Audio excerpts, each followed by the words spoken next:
En el siguiente problema se tiene una bombilla incandescente, la cual está trabajando con 150 watts. Nos dan las propiedades del filamento que ésta contiene, estamos hablando de las propiedades geométricas, y además nos están dando el diámetro de la bombilla. Nos están solicitando determinar cuál es el flujo de calor que sale a través de la superficie del filamento, así como el flujo de calor que sale a través de esta bombilla. Y para terminar, nos piden que calculemos el costo de mantener esta bombilla encendida 8 horas al día durante un año. Y claro, nos dan la tarifa. Así que bien, vamos a iniciar con la solución de este problema. Primero, es importante mencionar que para resolver el primer inciso, donde nos piden determinar el flujo de calor en el filamento, tenemos que hacer una ligera suposición. Como pueden apreciar, aquí el filamento viene enrollado, pero si nosotros lo analizamos enrollado o imagínense que lo pudiéramos desenrollar jalando de sus extremos, algo que veríamos es que si nosotros desenrollamos ese filamento, ingenieros, vamos a tener un filamento muy largo, que va a quedar más o menos así. Imagínense que este es nuestro filamento ya completamente desenrollado. Como pueden apreciar, la geometría de este filamento es un cilindro, así que va a ser de mucha utilidad saber que estamos tratando con un cilindro, sobre todo por el tema de las áreas. Así que bien, vamos a iniciar. Para determinar los flujos de calor, nosotros los vamos a representar como Q con 2 apóstrofes. Y hay que recordar que los flujos de calor van a ser igual a la cantidad de energía o que pasa por unidad de tiempo, que en este caso lo conocemos como potencia. Algunos libros lo representan como P, en este caso, o este libro Sengel tengo entendido que lo representa como Q. Así que lo vamos a poner como Q, que es la potencia que está disipando, y lo vamos a dividir entre el área.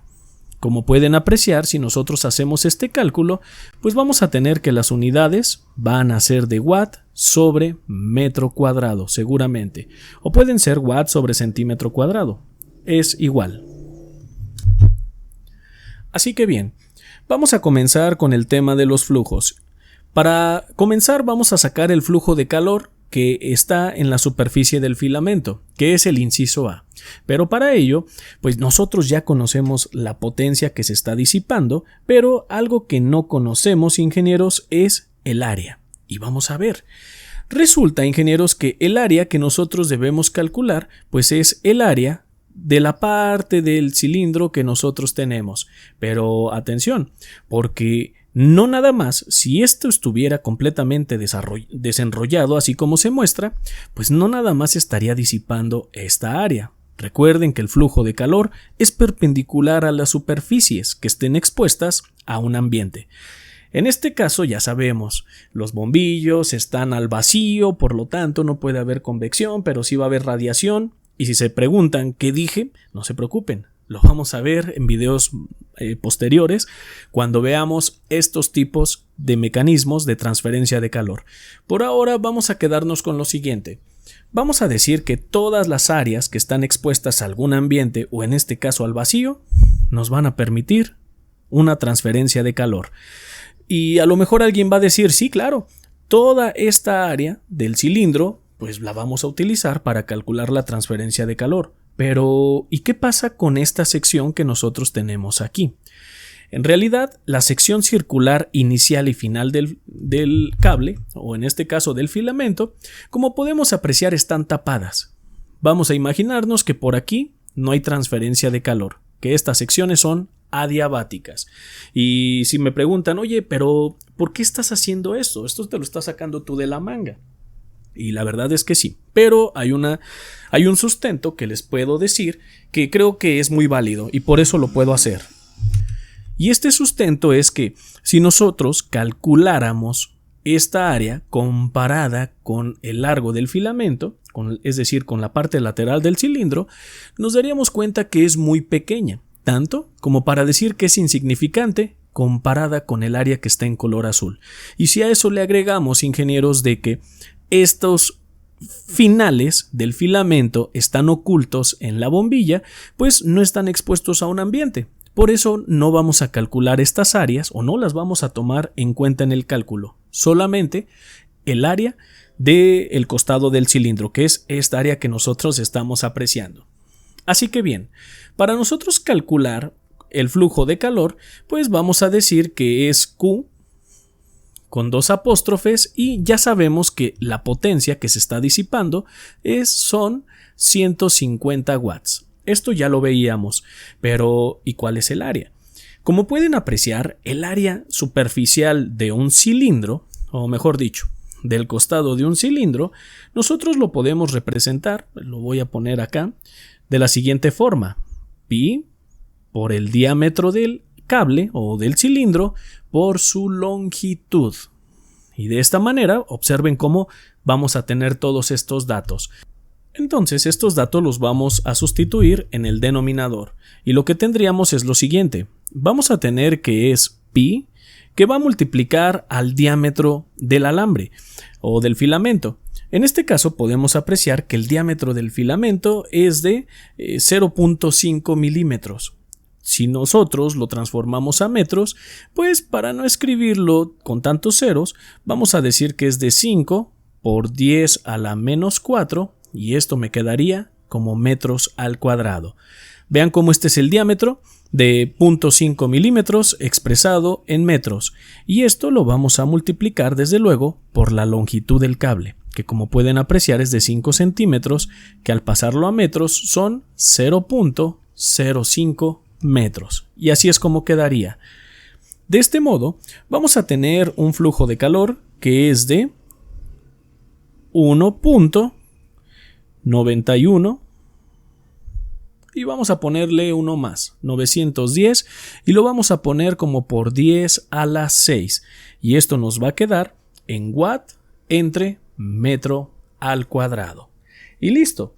Como pueden apreciar, entonces, nosotros ya hemos calculado el flujo de calor que está despidiendo el filamento. Ahora vamos por el inciso B, donde debemos de determinar el flujo que está saliendo a través de la bombilla. Y para ello vamos a hacer una simplificación más. Como pueden apreciar, nos están dando el diámetro, pero resulta que esta curvatura no es constante, porque no es un círculo, es una bombilla. Y entonces, ¿qué es lo que podemos hacer? Pues para fines prácticos vamos a suponer que estamos hablando de una esfera. Imagínense que esta bombilla, en lugar de tener esta geometría, tiene una esfera. Y si me preguntan, no, entonces ¿por qué no lo haces como una bombilla? Es porque obtener el área de esa bombilla va a ser una tarea no muy simple. Así que vamos a suponerlo como si fuera una esfera. Y claro, estoy seguro que vamos a obtener el resultado del libro. No se preocupen por eso. Entonces, ¿qué es lo que hacemos? Como recordarán, para nosotros sacar el área de una esfera, lo que hacíamos era multiplicar pi por el diámetro de la esfera al cuadrado.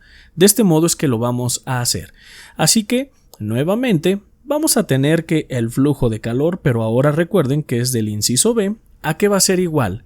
Pues va a ser igual a los 150 watts que se están disipando y lo vamos a dividir entre el área de la esfera. Y esta área de la esfera la vamos a poner como pi por el diámetro de la esfera, que en este caso, observen cómo es de 0.08 metros, así lo vamos a considerar, y lo vamos a elevar esto al cuadrado. De esta manera, observen cómo vamos a tener nuevamente watts entre metro cuadrado, y el resultado que vamos a obtener es de 7500 watts entre metro cuadrado. Y claro, esto es el flujo de calor que se está yendo a través de la bombilla, es decir, del vidrio. Ahora, ya nada más nos falta el último inciso, que es el costo. Vamos a calcular el costo. ¿Y cómo lo vamos a hacer? De la siguiente manera. Como saben, pues nosotros tenemos una bombilla que está consumiendo 150 watts de potencia. Entonces le vamos a poner los 150 watts. Pero observen algo. La tarifa que nos están dando es de $1 entre kilowatt hora. Eso quiere decir que lo que vamos a hacer es pasar estos watts a kilowatts. ¿Y cómo lo hacemos? Pues de una manera muy simple. simplemente lo vamos a dividir entre 1000. Pero vamos entrando ya más en detalle. Esto lo vamos a poner como 0.150 y lo vamos a poner como kilowatt. Ahora, vamos a poner aquí que el costo, ¿a qué va a ser igual? Pues va a ser igual a 0.150 kilowatt, pero esto apenas es lo que consume. Ahora, si esto está prendido 8 horas, lo vamos a poner así como 8 horas durante un año, es decir, por 365 días. Aquí ya tenemos kilowatt y el número de horas que va a estar funcionando. Y ahora lo único que falta es, como quien dice, tenemos kilowatt hora. Y lo único que falta es multiplicarlo por la tarifa de 0.08 y esto lo vamos a tener como dólares en la parte de arriba entre kilowatt hora. Y entonces, como pueden apreciar, el kilowatt hora de arriba con el kilowatt hora de abajo se van a hacer uno y simplemente nos van a quedar dólares. Y entonces vamos a tener 35.04 dólares. Y esto es lo que nos va a costar tener esta bombilla encendida bajo estas condiciones durante un año. Y listo. Como pueden apreciar, no era tan complicado como parecía. Simplemente hay que tener algunos conceptos bien establecidos para que de esta manera obtengamos los resultados que estamos buscando. Con esto, ingenieros, damos por concluido todo lo que el problema nos estaba solicitando. Por lo tanto, te invito a suscribirte a este canal y ver cada una de las listas de reproducción que aparecen en él.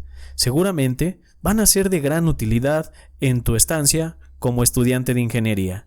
Así que regálanos un like, comparte los videos y te deseamos mucho éxito. Que la fuerza te acompañe.